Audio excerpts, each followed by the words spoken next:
Welcome back. We are following several big headlines in Wisconsin politics this week. The gloves are coming off in the battle for an open seat on Wisconsin Supreme Court.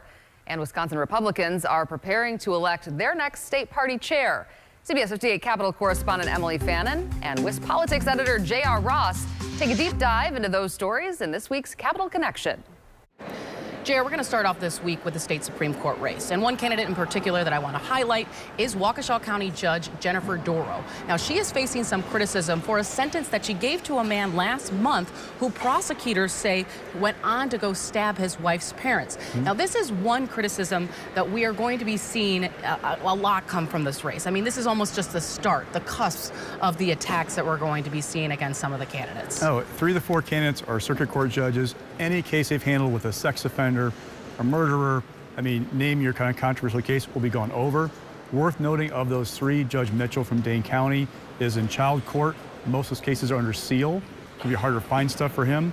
And with former Justice Daniel Kelly, you have his writings to the Supreme Court. So for all 4 of them, whatever they've done in public is fair game for this race. And, of course, she's dismissing the criticism, but this is something that we could possibly see later on in a campaign ad. I now want to move on to the field of candidates for the 8th Senate District because the field is growing dramatically. As you can see, there are now 5 candidates in the race, and it's important to note we now officially have our first Democrat in the race, which is Jody Habush Sinkin. Now, she's from Whitefish Bay area. That's where she resides, so kind of just shakes up the race quite a bit here. So with the Republican field, what I'm watching for is as the field expands, does that help somebody, in particular Janelle Brancham? We know she's been pushed out of the closed caucus by some Republican colleagues because they don't trust her anymore. She's amplified President Trump's false claims about the 2020 election, but she also has a dedicated base of supporters in that kind of Trump environment of Republican voters, right? Van Mobley, so the first public officials in Wisconsin to endorse Trump in his 2016 campaign.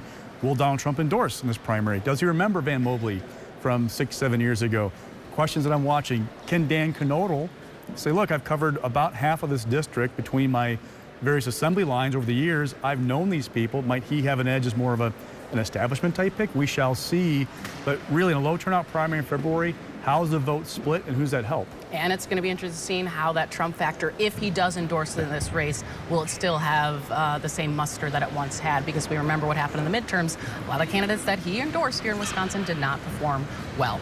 Now I want to move on to looking ahead to this weekend. On Saturday, the state GOP party will be electing their new leader. And we know right now, really the only name that we've been hearing, JR, right now is Brian Schimming. And the debate that really is going to be happening tomorrow is all about whether or not it will be a paid position, because it's very hard to balance a full-time job and also do this on the side. So they're really looking for someone that might be getting a check as well. Republicans need a full-time fundraiser. They have fallen behind what Ben Wickler at the Democratic Party has been able to do as a paid chair who raises money constantly and does it very, very well.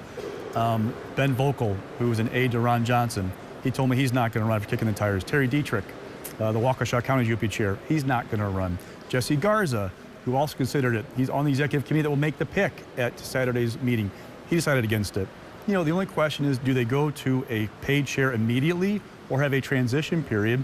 There's been the idea floated of going to an interim chair to work out. What's this person going to get paid? What will the structure be? How do you judge success? They haven't done this before, at least not for a long time. So some big questions about how this will be done if they go to this paid chairman's position. But Brian Schimming, people are coalescing around him as the likely chair of the state GOP. All right, that will do it for this week. Thanks for joining us.